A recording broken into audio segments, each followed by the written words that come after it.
Durante 20 anos, todos disseram que Sebastião Lombardi nunca mais voltaria a andar. Não foram pessoas comuns dizendo isso.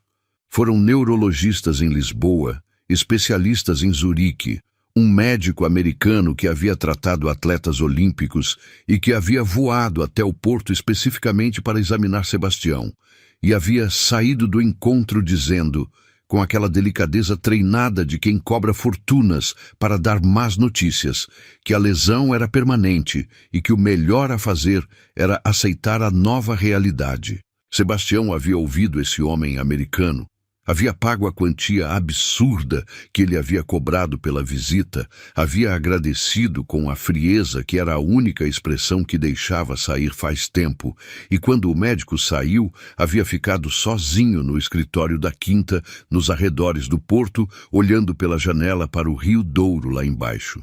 Depois, havia voltado ao trabalho, porque o trabalho não parava, o trabalho nunca parava. E Sebastião Lombardi havia aprendido, nas 2 décadas desde o atentado que matou o pai e o prendeu à cadeira, que a única coisa que segurava o mundo no lugar era continuar fazendo o que precisava ser feito. Ninguém que trabalhava para ele sabia que havia noites em que ele ficava acordado até às 3 da manhã, com aquela dor específica que não é física, porque os nervos não transmitem completamente, mas que está lá de outro jeito. Aquela dor fantasma que os médicos descrevem em livros e que quem tem sabe que os livros não chegam nem perto. Ninguém sabia, porque Sebastião não deixava ninguém saber. Era o homem mais temido de Portugal. Temido significa que ninguém faz perguntas desnecessárias. E Sebastião havia descoberto, logo nos primeiros anos, que havia uma vantagem inesperada em comandar um império criminoso de uma cadeira de rodas. Ninguém esperava que ele fosse capaz. E quando alguém subestima sua capacidade, você tem a vantagem de surpreender. Ele havia surpreendido 20 anos seguidos. Até que apareceu uma mulher que colocou as mãos nas costas dele e disse uma frase que nenhum médico havia dito em 2 décadas. Isso não está certo. Mas antes disso, precisamos entender quem era Clara Bento. Clara tinha 36 anos e havia passado os últimos 4 em modo de sobrevivência. Não o modo de sobrevivência dramático das histórias. O cotidiano, aquele que não tem cena grande, só contas acumulando e filho doente e a sensação de que o chão está sempre a 1 milímetro de sumir. O Miguel tinha 8 anos e uma condição respiratória que os médicos descreviam como controlável, mas que na prática significava medicação cara, consultas frequentes, e a possibilidade sempre presente de uma crise que precisava de intervenção imediata. Clara sabia o custo de cada item da lista de Miguel de cor. Sabia porque verificava toda vez que ia à farmácia, calculando o que podia e o que teria que empurrar para o mês seguinte. O pai do Miguel havia saído quando ele tinha 2 anos. Não havia drama nessa história, não havia traição nem cena grande. Havia simplesmente um homem que havia descoberto que paternidade era mais pesada do que havia previsto e havia tomado a decisão que algumas pessoas tomam. Clara havia parado de ficar com raiva disso faz tempo. Raiva consome energia, e energia era o recurso mais escasso que ela tinha. Trabalhava numa clínica de fisioterapia no centro do Porto. Salário fixo, mais a carteira de pacientes particulares que havia construído ao longo de anos. Era boa no que fazia, genuinamente boa. Daquele jeito que não é só técnica, mas é presença. É a capacidade de ouvir o corpo de uma pessoa e entender o que está comunicando antes mesmo de ela conseguir articular em palavras. Os pacientes dela voltavam, indicavam. Havia uma lista de espera pequena, mas constante. Mas 4 anos de dívida acumulada não se resolve com lista de espera. O apartamento estava com 3 meses de condomínio atrasado. O cartão estava no limite. E o tratamento experimental que o médico do Miguel havia mencionado, aquele que poderia estabilizar a condição de forma mais definitiva, custava o que Clara ganhava em 8 meses. Foi nesse contexto que o homem de terno apareceu na clínica numa tarde de outubro. Não era paciente. Chegou 15 minutos antes do fechamento, pediu para falar com Clara especificamente e quando ela saiu da sala de atendimento ele disse, sem preâmbulo, que havia um cliente que precisava de fisioterapia domiciliar, que o cliente era exigente e discreto, que o trabalho seria remunerado com 20.000 euros pelo período de tratamento e que havia uma cláusula de confidencialidade absoluta. Clara ficou olhando para esse homem por um momento. 20.000 euros. Quem é o paciente? Ela perguntou. Isso você saberá quando aceitar. Eu não aceito condições que não sei o que são. O homem ficou em silêncio por um segundo. Depois disse, o paciente é Sebastião Lombardi. Clara conhecia o nome. Todo mundo no Porto conhecia o nome, mesmo que não soubesse os detalhes, mesmo que a maioria preferisse não conhecer os detalhes. Era aquele tipo de nome que existe no fundo da consciência coletiva de uma cidade como o Porto, presente mas não discutido, como o tempo ruim que está sempre no horizonte. Ele é paraplégico, o homem continuou. Lesão medular resultante de um incidente há 20 anos. Já foi tratado por especialistas em toda a Europa, sem progresso. E por que eu? Clara perguntou. A pergunta honesta, não a modéstia. Porque o Sr. Lombardi ouviu falar de si através de uma fonte que respeita e porque já esgotou todas as outras opções. Clara foi para casa naquela noite. Deu banho no Miguel, preparou o jantar, fez a lição com ele, colocou para dormir. Ficou sentada na mesa da cozinha olhando para a conta do condomínio que estava na pilha de papéis ao lado da fruteira. 20.000 euros. Era dinheiro suficiente para zerar a dívida, pagar 6 meses de tratamento do Miguel e respirar. Pela primeira vez em 4 anos, respirar. Ligou para o número que o homem havia deixado. Aceito, ela disse, mas tenho condições. Pode dizer. Acesso completo ao histórico médico antes de começar. Autonomia clínica total durante o tratamento, sem interferência de ninguém. E se eu concluir que não há nada a fazer, encerro sem penalidade. Silêncio breve. Aceitável, o homem disse. A quinta de Sebastião Lombardi ficava a 40 minutos do Porto, numa propriedade que misturava funcionalidade de fortaleza com uma tentativa de normalidade que não convencia completamente. Muros altos, câmeras, homens discretos nos pontos estratégicos que qualquer pessoa com olhos abertos conseguia identificar. Mas também jardins cuidados, uma varanda que dava para o Douro e aquela qualidade específica de lugar onde alguém passou muito tempo tentando fazer funcionar como casa. Clara chegou na primeira segunda-feira de novembro com a mala de equipamentos e o histórico médico que havia passado o fim de semana estudando. O histórico médico era extenso e, em muitos aspectos, perturbador.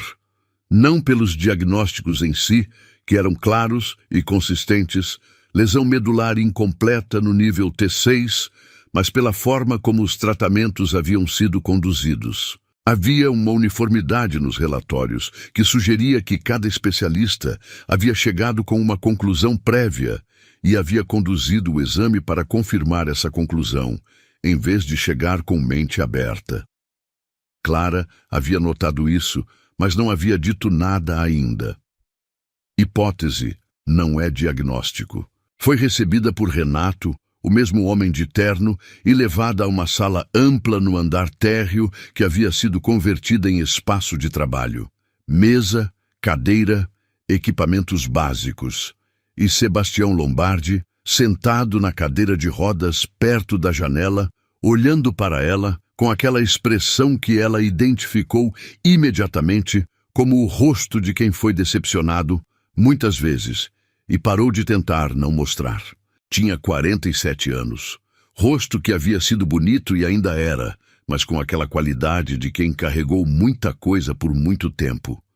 Ombros largos que a cadeira não diminuía. Mãos que ela notou imediatamente. O tipo de mãos que revelam as pessoas, grossas nas juntas, com aquela força contida de quem compensa o que não pode fazer com as pernas. Doutora Bento, ele disse, voz grave, controlada, Senhor Lombardi. Ela colocou a mala na mesa. Antes de começarmos, preciso fazer algumas perguntas. Os médicos anteriores também faziam perguntas. Vou fazer perguntas diferentes. Ela pegou o histórico. Todos os relatórios aqui descrevem a lesão como resultado de um projétil que fragmentou próximo à vértebra T6, mas nenhum deles documenta adequadamente o tecido cicatricial ao redor da área de impacto. Pausa. Alguém já examinou as aderências? Sebastião ficou em silêncio por um momento, não nos termos em que está colocando. Então, isso é o que vamos fazer primeiro. O primeiro exame durou 90 minutos. Clara trabalhou em silêncio quase todo o tempo, só fazendo as perguntas funcionais necessárias. Tem sensação aqui? E aqui? Quando pressiono assim, sente alguma coisa? Sebastião respondia com aquela economia de palavras de quem está acostumado a não revelar mais do que o necessário. No final do primeiro exame, Clara foi até a janela. Ficou olhando para o Douro por um momento. Isso não está certo, ela disse. Sebastião olhou para ela. O que especificamente? Ela virou. Você tem sensações que não deveriam existir se a lesão fosse tão definitiva quanto os relatórios dizem. Aqui, ela tocou um ponto na lateral do tronco. E aqui, outro ponto. Isso sugere que há transmissão nervosa parcial, limitada, mas presente. Os médicos disseram... Os médicos examinaram a medula. Eu estou examinando o que está ao redor dela. Pausa. Há tecido cicatricial extenso, comprimindo nervos que ainda estão funcionais. Se essa hipótese estiver certa, não é a medula que está impedindo o movimento. São as aderências. Sebastião ficou em silêncio. E se a hipótese estiver errada? Ele perguntou. Então eu lhe digo isso e encerramos o tratamento. Ela o olhou diretamente. Mas não acho que está errada. Aquela foi a primeira sessão. As sessões seguintes aconteceram 3 vezes por semana. Clara chegava às 10, trabalhava por 2 horas, às vezes mais, e ia embora. Renato ficava do lado de fora, mas Clara havia estabelecido desde o início que a sala era dela durante o tratamento e ninguém entrava sem ser chamado. Sebastião não havia tido espaço que fosse só seu em muito tempo. A quinta toda era sua, tecnicamente. Mas havia sempre alguém, sempre o peso da organização, das decisões, das lealdades que precisavam ser geridas. A sala de tratamento era a exceção. Ele começou a esperar pelas sessões de um jeito que não admitia para si mesmo de imediato.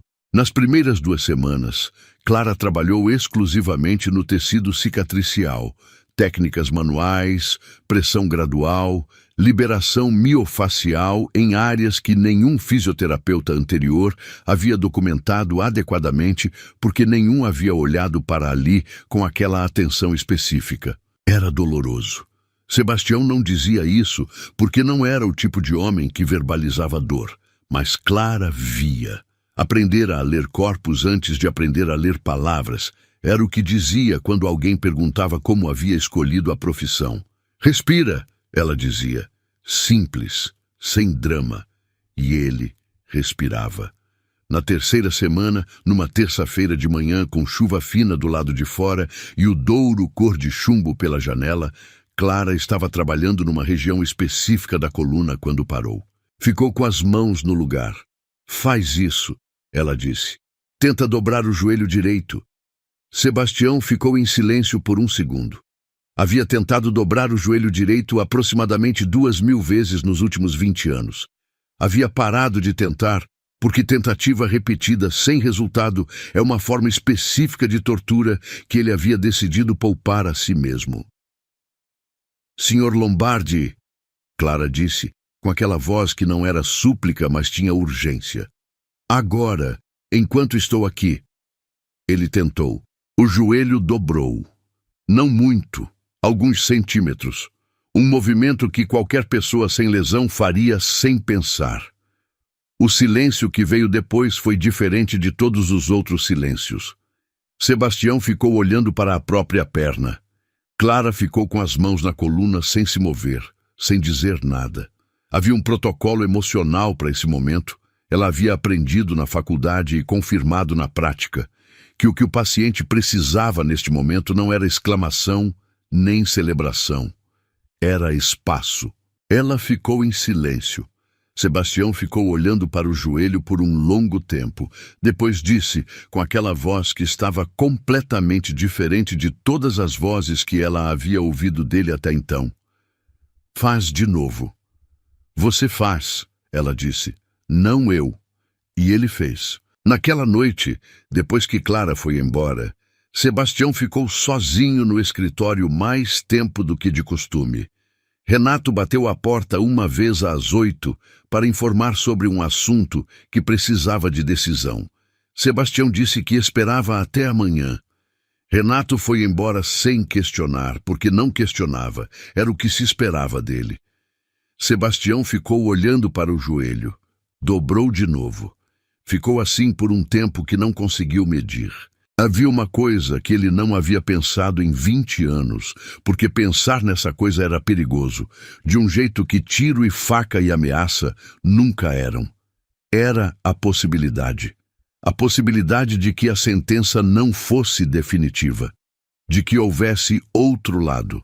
Tinha guardado essa possibilidade tão fundo que havia convencido a si mesmo de que não existia. E agora estava ali, em alguns centímetros de dobramento de joelho. Quando Clara chegou na quinta-feira seguinte, Sebastião estava diferente, não dramaticamente, de um jeito sutil que ela notou porque havia aprendido a notar. "Dormi pouco," ele disse, antes que ela perguntasse. "Pensando no quê?" Pausa. "No que acontece se funcionar." Clara foi preparando o espaço de trabalho. "O que você acha que acontece?" "Não sei." Era uma admissão incomum nele. "Passei 20 anos construindo tudo desta cadeira. Não sei o que sou sem ela." Clara ficou em silêncio por um momento. Depois: "Você não vai deixar de ser quem é porque vai andar. Vai continuar sendo você, só com mais opções." Sebastião ficou olhando para ela. "Você é direta," ele disse. "É mais eficiente. Os outros eram mais cuidadosos. Os outros estavam com medo de você." Ela voltou para a mesa. "Eu estou com medo de outras coisas. Você não está na lista." Havia algo nessa frase que Sebastião ficou guardando. O progresso continuou. Devagar, como o progresso real é sempre devagar, sem os saltos dramáticos que as histórias contam, porque os saltos dramáticos não existem na fisioterapia séria. Existem milímetros. Existem sessões em que parece que recuou. Existem dias em que o corpo não coopera, e Clara dizia, sem dramatizar, que o corpo tinha o próprio ritmo, e forçar não adiantava. Sebastião aprendia a não forçar. Havia algo estranhamente difícil nisso, para um homem que havia passado 20 anos forçando tudo. Nas semanas que avançaram, as conversas durante as sessões foram ficando diferentes. Não longas. Sebastião não era o tipo de pessoa que conversava por conversar. E Clara também não. Mas havia trocas. Ela perguntou uma vez sobre o Douro, se ele nadava antes do acidente. "Nadava," ele disse. "Era o que eu mais gostava." "Por que o Douro especificamente?" "Meu pai trazia eu aqui quando era pequeno, antes de... Antes. Pausa. Esta quinta era do avô. Cresci aqui." Clara assentiu. Não perguntou mais, mas ficou com aquela informação. Ele perguntou uma vez, sem contexto aparente, sobre o filho. "Você tem filho?" ouvi dizer. Ela ficou um segundo em silêncio. "Tem." "Quantos anos?" 8. "Como ele se chama?" "Miguel." Sebastião ficou em silêncio por um momento. "Ele sabe onde você trabalha?" "Sabe que eu tenho um paciente que precisa de cuidado especial. Não sabe mais do que isso." "E se soubesse?" Clara o olhou. "O que eu faço é meu trabalho. O que você faz é sua vida." São coisas separadas. Ele ficou olhando para ela. São, ele disse. Mas havia algo na voz que não era completamente convicção. Na quinta semana, a situação mudou. Renato foi ao escritório de Sebastião numa manhã com aquela expressão que ele conhecia de situações que precisavam ser tratadas com urgência. Os Ferreira sabem, ele disse. Os Ferreira eram uma família do norte que havia estado em tensão com a organização de Sebastião há 2 anos. Não guerra aberta. A tensão que existe entre estruturas que querem o mesmo território e sabem que conflito direto é caro demais para os 2 lados. Um equilíbrio precário que funcionava enquanto nenhum dos lados percebia fraqueza no outro. Sabem o quê? Sebastião perguntou. Que você está em tratamento, que há possibilidade de recuperação. Pausa. E que a fisioterapeuta pode ser a chave. Sebastião ficou em silêncio. Havia uma lógica fria nisso que ele processou rapidamente. Um Sebastião que voltava a andar era uma ameaça diferente de um Sebastião em cadeira de rodas. E eliminar a possibilidade de esse Sebastião existir era eliminar a fisioterapeuta. Onde está ela agora? Ele perguntou. Em casa, com o filho. Coloca proteção, discreta. Ela não pode saber. Renato assentiu e foi. Sebastião ficou no escritório olhando para o Douro. Havia uma coisa que ele nunca havia feito em 20 anos de comando. Nunca havia deixado que algo que não era negócio afetasse decisão de negócio. Era uma regra não escrita que havia aprendido com o pai antes do atentado e que havia aplicado com rigor depois, porque era a única forma de o negócio continuar funcionando. Clara Bento estava se tornando algo que não era negócio. Ele sabia disso há algum tempo. Havia escolhido não examinar essa informação porque examinar levava a conclusões que complicavam um cenário que já era complicado o suficiente. Mas com os Ferreira envolvidos, ignorar deixou de ser opção. Clara chegou na segunda-feira seguinte sem saber de nada. Sebastião havia dado instrução para que a proteção fosse invisível, e havia sido. Mas Sebastião estava diferente naquela sessão. Mais fechado, mais nos monossílabos de antes. Clara percebeu depois de 20 minutos. O que aconteceu? Ela perguntou. Nada. Mentira! Ele a olhou. Com licença? Você mudou desde a semana passada. Ela continuou trabalhando enquanto falava. Mãos na coluna, voz calma. Não é o tratamento. É outra coisa. Sebastião ficou em silêncio. Clara, ele disse. O nome dela, não o título. Era a primeira vez. Há uma situação que você precisa saber. Ela parou de trabalhar. Ele contou. Não tudo. O suficiente. Que havia pessoas que estavam observando o tratamento com interesse que não era benevolente. Que havia proteção no lugar, que ela e o filho estavam seguros. Clara ficou em silêncio por um tempo longo. O Miguel, ela disse finalmente, está seguro, eu garanto. Como você garante? Do jeito que garanto as coisas. Ela ficou olhando para ele, com aquela expressão que ele havia aprendido a reconhecer como Clara, processando algo antes de falar. Eu preciso ir para casa, ela disse. Eu sei. Vou mandar alguém com você. Não, vou sozinha. Mas precisa me dizer uma coisa primeiro. O quê? Isso vai piorar antes de melhorar? Sebastião ficou em silêncio por um momento. Depois, com aquela honestidade que era incomum nele, porque honestidade total era luxo que raramente podia se dar. Possivelmente. Clara assentiu. Pegou a mala. Então a sessão de quinta continua, ela disse. Não vou parar por causa deles. Sebastião ficou olhando para ela. Clara, o tratamento está funcionando. A voz estava firme. Não vou parar. Ela foi embora. Sebastião ficou no espaço vazio por um tempo. Depois, chamou Renato. Preciso de uma reunião com os Ferreira, ele disse. Você quer negociar? Quero encerrar isso antes que vire guerra. Pausa. E quero garantias para a fisioterapeuta e o filho, parte do acordo. Renato ficou em silêncio por um segundo. Nos 20 anos em que trabalhava com Sebastião, nunca havia ouvido uma instrução que incluísse garantias pessoais para alguém de fora da organização. Não disse nada. Foi providenciar. A reunião com os Ferreira aconteceu 2 dias depois, numa localização neutra que levou um dia inteiro de negociação só para escolher. Sebastião foi. Era a primeira vez em anos que saía da quinta para algo que não era operacional. Não foi de cadeira de rodas. Foi com um apoio. 2 homens discretamente posicionados para ajudar se necessário. E com aquela postura que havia cultivado durante décadas de fazer o impossível parecer rotina. A família Ferreira era representada pelo filho mais velho, um homem de 40 e poucos anos que havia herdado o pragmatismo do pai e a ambição da mãe, e que olhou para Sebastião com aquela avaliação específica de quem está tentando medir força sem mostrar que está tentando. Sebastião conhecia esse olhar. A conversa foi longa, técnica, cheia das indireções que esse tipo de negociação exige. Território, percentagens, garantias mútuas, o vocabulário eufemístico de acordos que não podem ser escritos. No final, quando o essencial estava negociado, Sebastião disse: "Há uma condição adicional minha." O Ferreira esperou. A fisioterapeuta que está me tratando e o filho dela ficam completamente fora de qualquer consideração.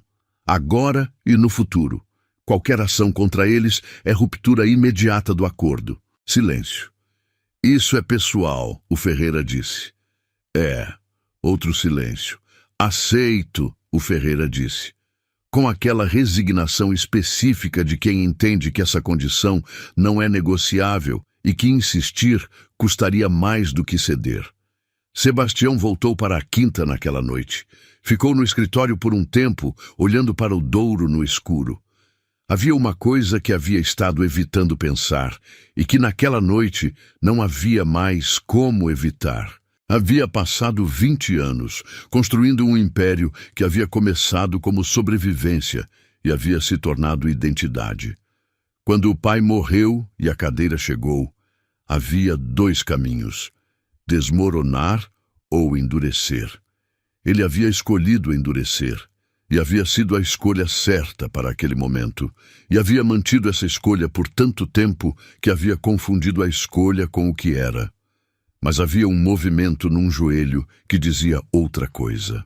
E havia uma mulher que entrava na sala 3 vezes por semana e trabalhava com aquela presença completa e que não tinha medo dele, e que havia dito que ia continuar mesmo quando havia motivo para parar. E havia um menino de 8 anos que se chamava Miguel, que Sebastião não havia conhecido, mas que era filho de alguém que havia entrado na vida dele de um jeito que ele não tinha vocabulário completamente adequado para descrever. Chamou Renato. "Senta", ele disse. Renato sentou. Sebastião ficou em silêncio por um momento. "Preciso que você me ajude a pensar em algo." Renato esperou. "Se eu quisesse sair", Sebastião disse, "não hoje, mas com tempo, transferir o controle de forma que o que foi construído continuasse funcionando sem mim." "É possível?" Renato ficou em silêncio por um tempo longo. "É complicado", ele disse finalmente. "Eu sei que é complicado. Estou perguntando se é possível. Com tempo suficiente e estrutura certa, sim." Pausa. "Por que agora?" Sebastião ficou olhando para o Douro. "Porque passei 20 anos fazendo o que precisava ser feito", ele disse.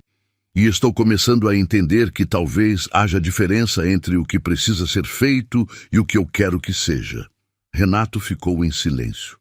"Vai levar tempo", ele disse. "Eu sei." Sebastião olhou para ele. "Começa a estruturar." Na sessão de quinta-feira, Sebastião ficou de pé pela primeira vez em 20 anos. Não completamente de pé, com apoio nas 2 mãos numa barra que Clara havia trazido para esse momento que ela havia dito na semana anterior que estava chegando, com as pernas tremendo, com aquele esforço que atravessava o rosto de alguém que está pedindo ao corpo uma coisa que o corpo esqueceu como fazer, mas ainda lembra em algum lugar fundo. Clara ficou à frente dele, mãos prontas, mas sem segurar, deixando que ele fizesse. Sebastião ficou de pé por 43 segundos. Depois sentou de volta.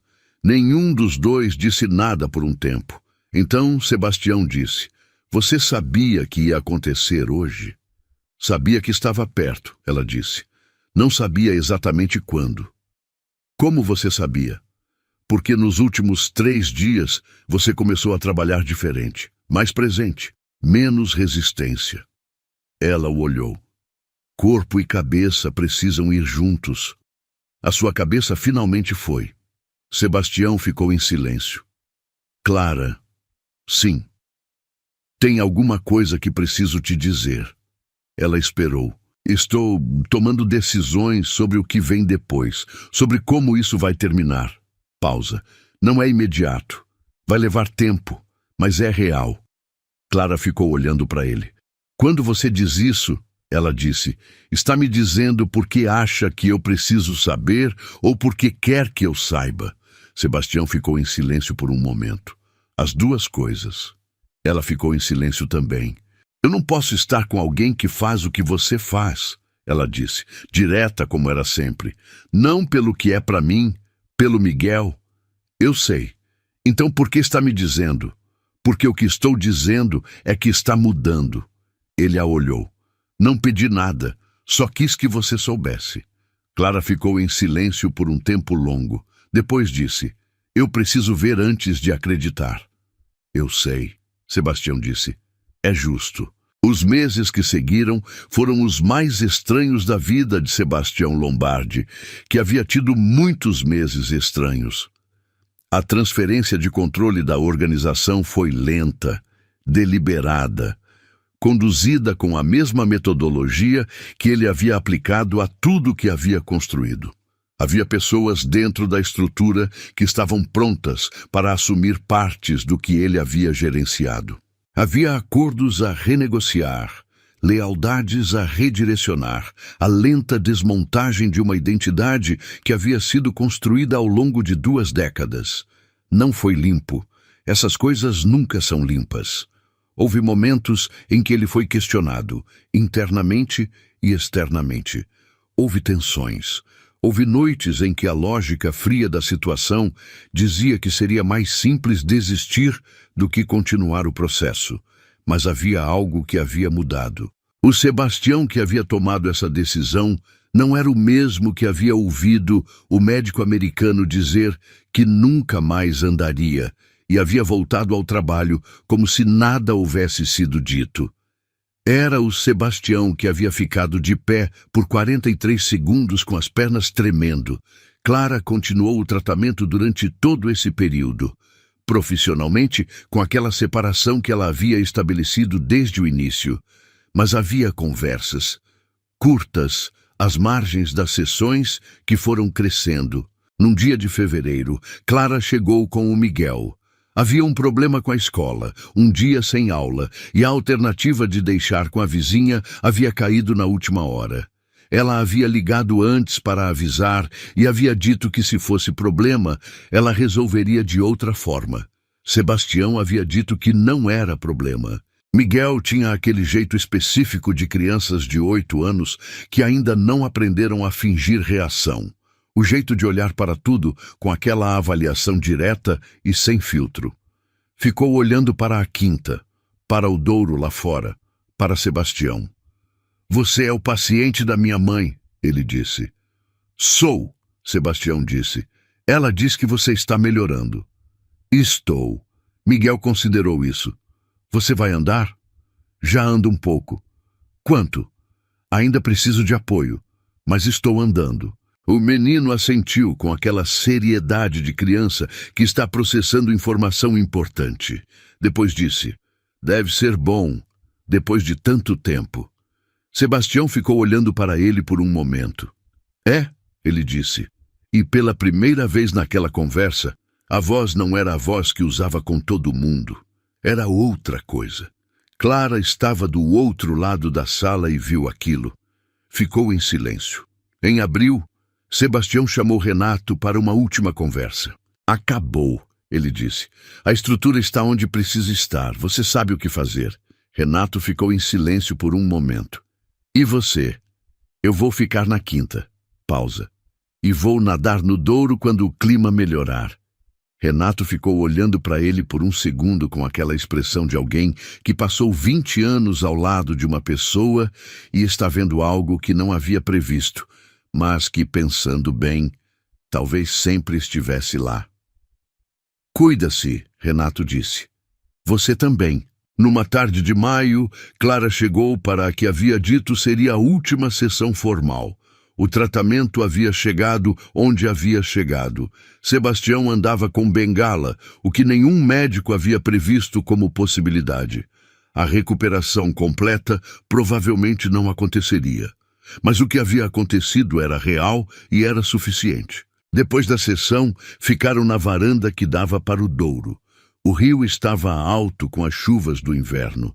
O céu tinha aquela luz de fim de tarde de maio que só existe no norte de Portugal. O que você vai fazer agora? Clara perguntou. Nadar, ele disse. Eventualmente. Ela sorriu. Com fisioterapia adequada, provavelmente consegue em 6 meses. Então talvez precise continuar o tratamento. Clara ficou olhando para o rio. Sebastião. Sim, aquilo que você disse em fevereiro, que estava mudando. Pausa. Eu vi. Ele ficou em silêncio. O Miguel perguntou na semana passada se o seu paciente ia ficar bem. Ela continuou. Eu disse que sim. Pausa. Ele perguntou se a gente ia continuar vindo aqui. O que você disse? Disse que não sabia. Ela virou para ele. Mas acho que sim. O Douro seguiu o seu ritmo, no silêncio que veio depois. E Sebastião Lombardi, que havia passado 20 anos acreditando que a sentença era definitiva, ficou olhando para a mulher que havia colocado as mãos nas costas dele e dito aquelas 3 palavras simples que nenhum especialista havia dito antes. Isso não está certo. E entendeu que ela havia estado certa sobre muito mais do que a coluna. 20 anos. 20 anos de médicos dizendo que era permanente, de tratamentos que chegavam ao mesmo lugar, de um homem que havia aprendido a construir um mundo inteiro dentro dos limites de uma sentença que todo mundo aceitou como definitiva, exceto uma pessoa que entrou com uma mala de equipamentos e olhou para o histórico médico com os olhos de quem não chegou com a resposta pronta. Há uma coisa que essa história tem que vale fora dela. Quantas vezes você aceitou um diagnóstico que não era seu? Não de médico, necessariamente. O diagnóstico de quem te disse que você não era capaz, que o problema era permanente, que essa era a realidade e o melhor era aceitar. Quantas vezes você deixou de procurar a segunda opinião? Às vezes, a segunda opinião não muda o resultado. Às vezes, a sentença realmente é definitiva. Mas às vezes não é. Às vezes, o que parece medula é aderência. Às vezes, o problema não está onde todos ficaram olhando. Clara não era mais experiente do que os especialistas europeus. Era mais curiosa. Chegou sem a conclusão prévia. E isso foi suficiente para ver o que 20 anos de olhares certos não viram. Pensa nisso essa semana. Tem algo na sua vida que você aceitou como permanente porque pessoas em quem confia disseram que era? Vale a pena olhar de novo, com outros olhos, com a pergunta antes da resposta. Se essa história te tocou, compartilha com alguém que precisa lembrar que sentença definitiva às vezes só é definitiva até aparecer alguém que não aceitou que fosse. Se inscreve no canal para mais histórias assim. Porque os limites que parecem do mundo, às vezes são só do mapa que alguém te deu. E mapas podem estar errados.